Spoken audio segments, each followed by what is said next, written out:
Recently, y'all had a paper on the racial wealth gap. It's often explained as a gap between whites and blacks. That's how when we talk about racial disparity, we're talking about two different racial groups. But sometimes the way it's explained is as if the two groups are monolithic.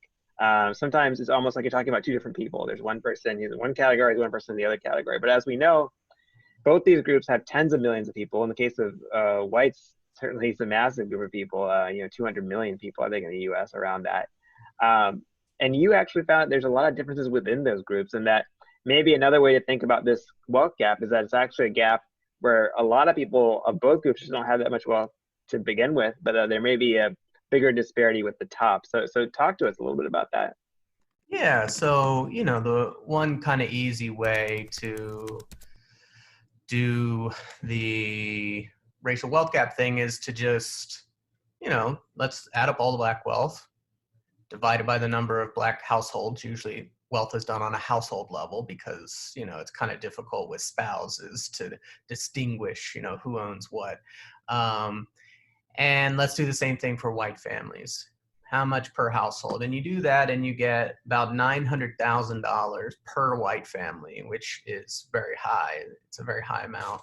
And then for black families, it's 140,000. And so you'll see either that statistic or you'll see a statistic where they're comparing the median white family to the median black family, and you'll see a big disparity. And what I actually kind of figured out many years ago when I was trying to kind of come up with different proposals about how to fix the racial wealth gap is that if you take those averages and you break them out in each group and you say, okay, we know on average white families have $900,000, but how much do the bottom 10% of white families have? How much do the middle 10%? How much do the top 10%? And when you do that, you basically find that the top 10% of white families owns 75% of white wealth. And then the bottom half owns like 2%. And then you have a sort of middle class in the middle that owns the remaining 23% or whatever.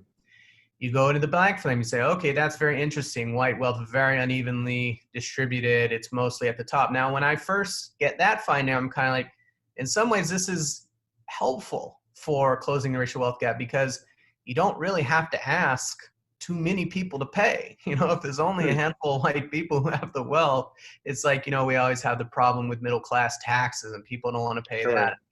You don't need middle class taxes because all the wealth's at the top. Pay attention to the hustle because he just said it, but he's trying to confuse you. He's throwing a lot at you to throw you off. So yes, the overall wealth is much lower. That's the problem. But now he's trying to say that the distribution is similar when you break it down like this. But who asked him to break it down like this? No one asked for this. Like, what is this? What is he doing? At least, for this kind of project. So, okay, well, let's look at the black wealth distribution. You go to the black wealth distribution. The same thing, it looks identical. The top 10% of black families own 75% or more of black wealth, bottom half, 1-2%. Now, the total amount of wealth is much lower, as we just discussed, but the distribution within each race is basically the same. And so you kind of take a step back and you say, wow, this overall disparity is really driven by the fact that the top 10% of white people are very, very wealthy.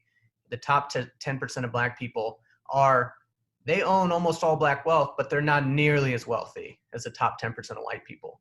And that's driving the whole show. And I show in my piece that that's driving about 77.5%, over 3/4 of the racial wealth gap is just the difference between the wealthiest 10% of white people and the wealthiest 10% of black people. And once you figure that out, it kind of changes the story of like, what are we going to do here to fix this problem? It throws a wrench in things. No, that doesn't change anything. Like, I don't know what the fuck you think you're doing. You've given me a vague ass chart, and you've thrown some numbers around, but you really haven't made a case for anything. Like, you need to get that part together. Well, yeah, because it doesn't sound like from the numbers that you just relayed that we really are talking about just like grabbing someone from each population and then you can you're assured that one is going to be just way wealthier than the other because it's so much of it is towards the top. It seems like actually if you look at like the bottom half of each group, there's just not a whole lot of wealth there, period. If you grab from that negative 3.3 quadrant on the black graph, which is the vast majority. And that's another thing that is very funny about this chart. It doesn't tell you how many people are actually in each group. But that bottom quadrant for black people is the vast majority of black people. You put them against anyone else in the quadrants for white people, there is a good chance that every black person in that bottom quadrant has less money than everyone else. But again, that's besides the point. Right. Yeah. I mean, so one kind of neat statistic would be, let's take the bottom 10% of white families and the bottom 10% of black families. What's the difference between them? And the answer is $15,000. And hey, 15,000. I would like to have 15,000 more dollars. Like, who wouldn't? Mhm. You go to the top 10% of white families and the top 10% of black families. The average difference there is $5.6 million. Mhm. So the gap between sort of the black and white upper class is like 350 times larger than the gap between the white and black lower class, defined as the top 10% and bottom 10%. He still hasn't explained why we have to break it down this way, why we are comparing these groups this way. Like he's clear that we're not even talking about similar wealth even within these ranges. So what exactly is he doing? I don't see the point of this, especially when we're talking about the racial wealth gap. We are talking about a greater conversation than this. Um, in the case of black Americans who descend from American chattel slavery, we are talking about centuries of the government sabotaging our community through government laws and regulations. We're pointing to that and saying because of that, America has to deal with the wealth gap that it has created. And part of that is that the fact that we can point to things that the American government has done to benefit its white citizens exclusively. So it doesn't make sense to try to view this through a capitalistic lens or through a class lens. I mean, this has nothing to do with the point. Do you have any information about where that wealth at the top is stored? Like, we often think about a lot of average people, which is another reason why the racial wealth gap conversation can be a little maddening at times because a lot of people just don't have like wealth. Like when I think about money, I just think about my income. Like I don't have a house, I don't have like cars, and I don't have fancy paintings or property or anything. I don't even have that much wealth to begin with. So at the very top where all this wealth is stored, where are they storing this wealth? Like what does that wealth consist of? Yeah, it consists of mostly corporate equity of one sort or another. So you could think about Jeff Bezos. He has over $100 billion in wealth. It's almost all Amazon stock, which I think he owns something like 20 or 30% of.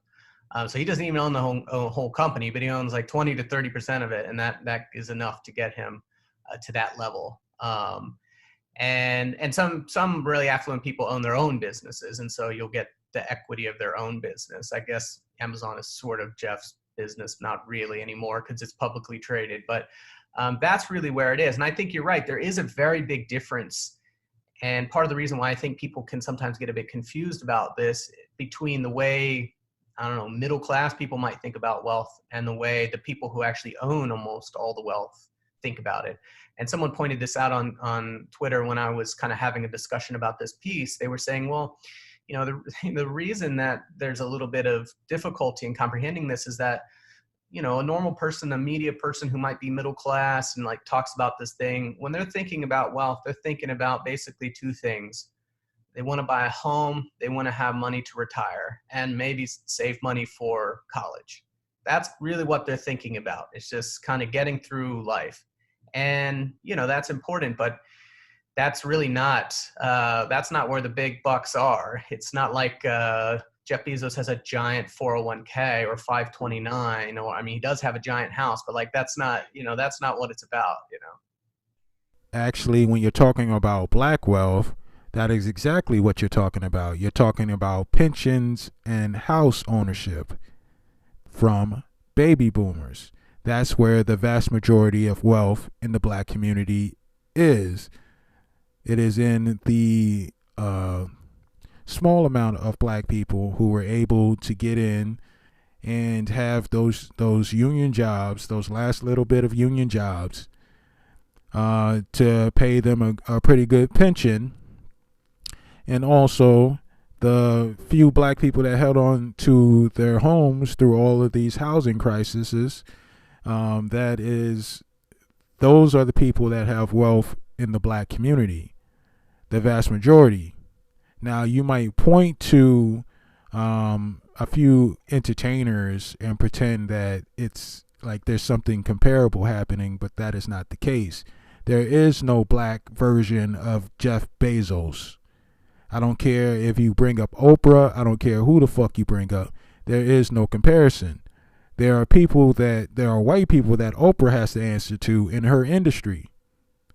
There are white people that she has to go to get financing for things that she wants to do.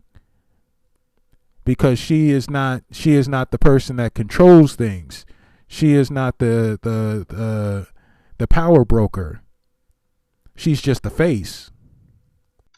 Yeah, and so I know you've done a lot of work on like closing these gaps, or at least reducing their size, not only like between racial categorizations, but between class categorizations, or any other way you can think of people, just closing gaps between people who are on the bottom and people who are on the top. What are some ideas you think that could be helpful in that regard? And maybe what's your critique of maybe some of the other ideas you've seen out there that maybe wouldn't be as helpful given the information that you've discovered and seen? So, when it comes to the racial wealth gap, over the years, I've kind of thought about 4 different possibilities. The first one, and people talk a lot about this, though I don't think they think too hard about it, is let's just get the median black family up to the median white family, right? And that is actually not difficult to do because, like we said, there's very little wealth in the bottom and in the middle of society, right? The bottom half owns like 1 or 2% of the wealth. And of course, the black population is only 13% of the population. So if you want to kind of top them off and get them to the median, I calculated it's about 0.5% of national wealth. Like you could pretty much do that by just getting some money from white billionaires together, and you could make it happen. But as you might expect, something that cheap doesn't really solve the big problem. In fact, it only solves about 3% of the problem if you're talking about the overall racial wealth gap. So that seems like a dead end. Like a solution where 97% of the racial wealth gap remains is no solution at all, it would seem to me. So then you move into the second category and you say, okay, we're not going to close the median, we're going to close the mean, the average, right? The difference between 900,000 for white families and 140 for black families. And how are we going to do that? And you kind of break off into 2 ideas. You say, well, let's just make the black distribution match the white distribution, right? So, the wealthiest black person will have as much as the wealthiest white person. The poorest black person will have as much as the poorest white person. What the fuck is he talking about? He is the only person proposing this idea. And the only reason he is proposing this idea is because he wants to use reparations to kind of force some type of wedge between rich black people and poor black people to jumpstart some socialist bullshit that has nothing to do with fucking reparations. Like, I don't even get where this is fucking coming from. Like, if we're talking about the original concept, it was at the end of the Civil War, and then you were going to give every slave 40 acres and a mule. That was the breakdown. There was no, we're going to put this in a capitalist algorithm and give the richest slave as much as the richest white person and the poorest slave. No, that's not what the fuck it was about. And that's not what the fuck it's about now. White person. So it'll be very unequal, but it'll be equal between the races. They'll look the same. The lines will overlap, right? Yeah. But when you kind of go down that path, you say, well, if we did that, then that would mean that we would give, again, 350 times more money to the wealthiest black families than the poorest black families, which also seems absurd, right? So then you go into a third possibility and you say, well, okay, why don't we just give out an equal amount to each black family and we'll close the mean that way. And I've done the math on that. It's a little over 600,000. That's how much you'd have to give to each family to bring the 900,000 for whites and 140 to blacks to bring them together. But when you do that and you give every black family whatever it is, $620,000 or something like that, what ends up happening is the poorest black family, literally the poorest black family in the country, is wealthier than 68% of white families. And why is that a problem? I mean, if we're talking about people who have largely been excluded from the free market for the vast majority of the country's history, we're talking about a federal government who has undermined them through exclusion in the Homestead Act, exclusion from FHA subsidies that basically created the suburbs, and the FHA wanted to make the suburbs exclusively white. And I got a video on that. But anyways, we've been excluded in that way. We've been excluded, we've been excluded through the GI Bill. We've been excluded. I mean, just look at redlining. Look at the whole fucking concept. And you damn fucking right. We're supposed to be like, no black person should be in poverty after reparations is done. Like, that's the whole fucking point.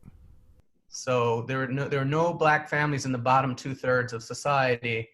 And curiously, there also would be very few black families at the very top of society, because 600,000 is not going to get you up into the 1% or anything like that. And see, this is what the dumbass doesn't really understand. That's not the fucking point. We're not trying to get it to where certain people are in the 1% or everybody's in the 1%. That's not what we're doing this for. What we're trying to do is get black people to some form of American normalcy. And it's mainly based on the fact that we have been left out of American normalcy. And by the way, as a side note, the Latino wealth is very similar to black wealth, right? Like it's almost identical. So this would also leave that group just completely out to dry.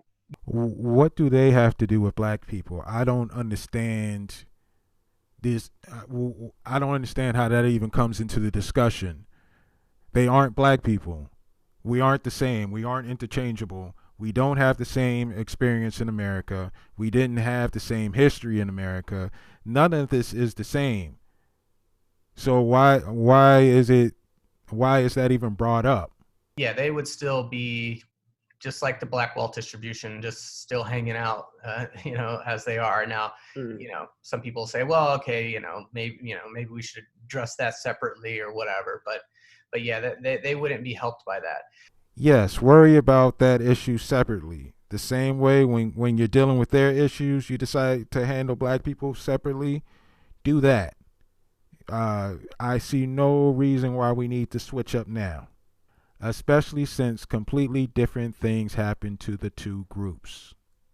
But anyway, so you're like, well, that's kind of silly as well. It would seem a little bit weird to imagine that, but for histories of racism and slavery and Jim Crow and so on, every black family would be in like the upper middle class. There would be none at the top and none at the bottom. That doesn't really make sense either. That's because that's not the fucking case. No one is making that fucking argument. What people are saying is that because of the history of slavery and segregation, that's why you need to make all these black people who come from American bondage whole. So that's number 3. So then you go, okay, well, the median doesn't really work. Matching the distributions, that seems goofy. You're just giving a bunch of money to affluent black families, flat payment, weird, all, just every black family's in the upper middle class. Like, I see nothing weird about it. You have not explained why it's weird. In fact, that is the correct thing to do. And then you're left with, well, we need to do general redistribution.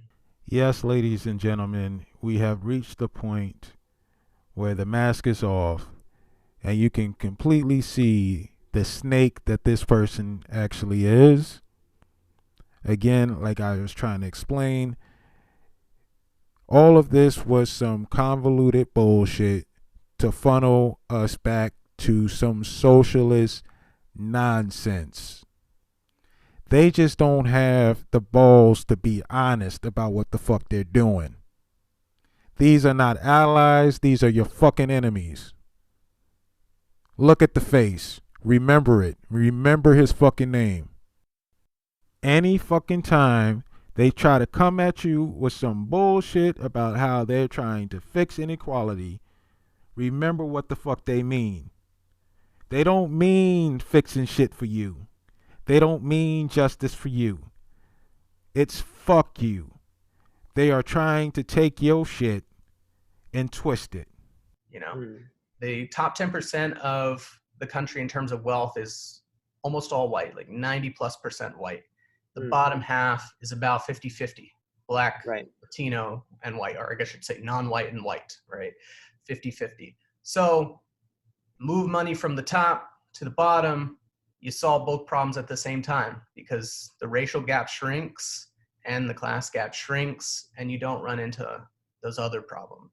It just sort of solves both problems simultaneously, brings everyone up together. You would think less resentment from Latinos and poor whites who are kind of like, well, hey, This is bullshit. If you're going to move poor whites up alongside poor blacks, you're not closing the racial wealth gap. You're only deepening it. He knows that. But it's not about closing the racial wealth gap.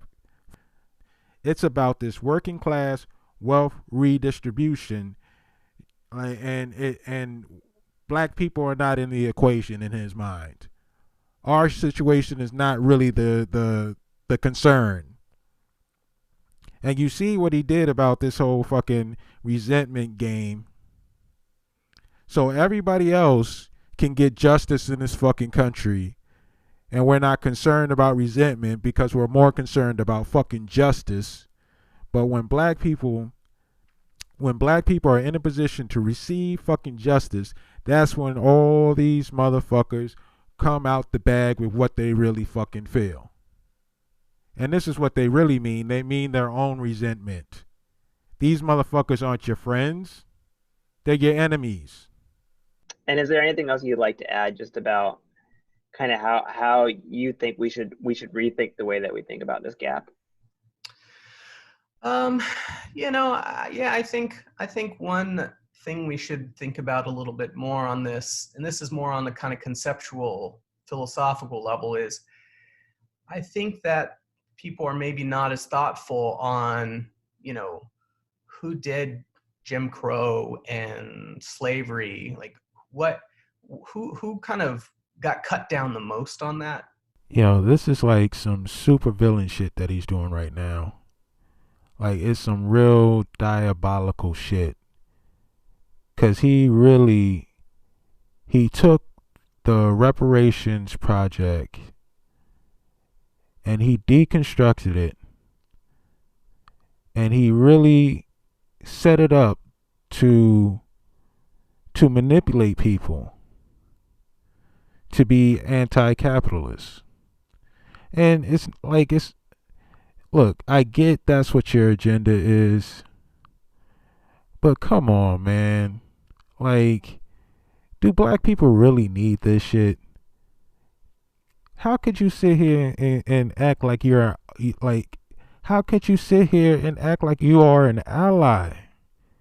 And you really are trying to derail reparations by, with a straight, Trojan horse tactic of causing friction between black folks rich and poor over who was harmed by slavery and segregation more. And you're not even like on some real scientific shit where you went back and you traced everybody's history and you can say for some fact that you know who was damaged in which economic way. No, you're really just playing with numbers and using it, like you're weaponizing it to just fuck with us. Because I think when you present the fact that, hey, the difference is mostly between the top 10%, I think people recoil from that a little bit. They think that there's something goofy and weird going on. But, I think it's worth pointing out that, in a capitalist system in general, right, the bottom half, the middle class, they get their money comes in the door, money comes out the door. They don't accumulate very much. No one is recoiling from the fact that you're comparing poor white people to poor black people right now, today. Like, obviously, if you compare poor white people to poor black people, they're going to have poverty in common. So, the problem here is that you want to talk about this situation without putting it in any historical context. So yes, maybe today white people in poverty cannot build wealth, just like black people in poverty can't build wealth, just like all people in poverty can't build wealth. But we're talking about black people, people who have been here since the beginning of the country and have been sabotaged during the whole existence of this country. So, like, the government created this wealth gap. Like, it has perpetuated a situation where its white citizens were able to build wealth and its black citizens were stuck in a situation of poverty. It's really only the top that's capable of accumulating a lot.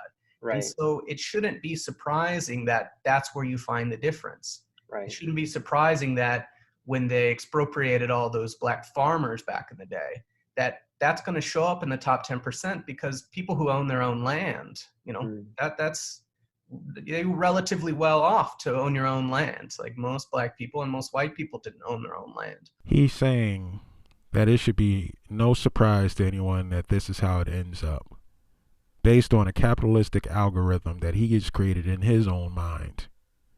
And what he's doing is he's taking the outcomes that have come about because of the racism that black people have experienced, and saying that he has been able to calculate what would have happened if racism never happened, but he's basing that on the outcomes of a society with racism, which makes absolutely no fucking sense. He's not going back into your lineage, looking at every disadvantage that your family has experienced, and then coming up with a calculation that would show what exactly you should have earned based on the harm that was done to your family.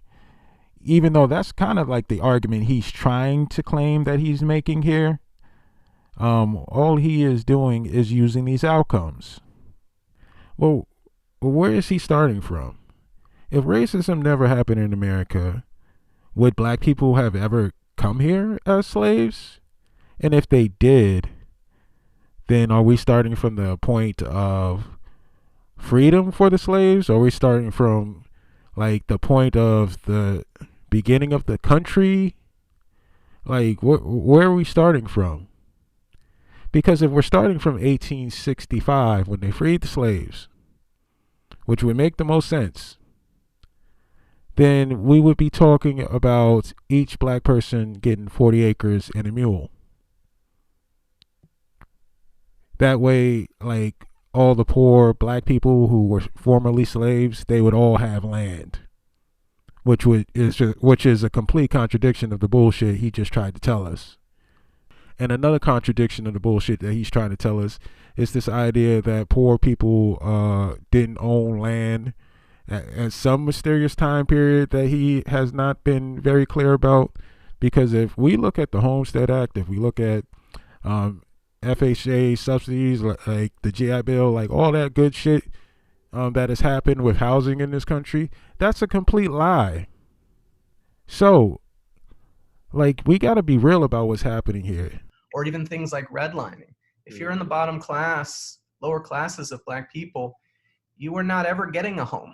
You were going to rent all the time. So redlining really hurt middle class and especially upper class black families who were unable to buy in better areas and got worse, you know. And so I thought he just said that he was doing a model of what would have happened to black people just through capitalism without any racism involved.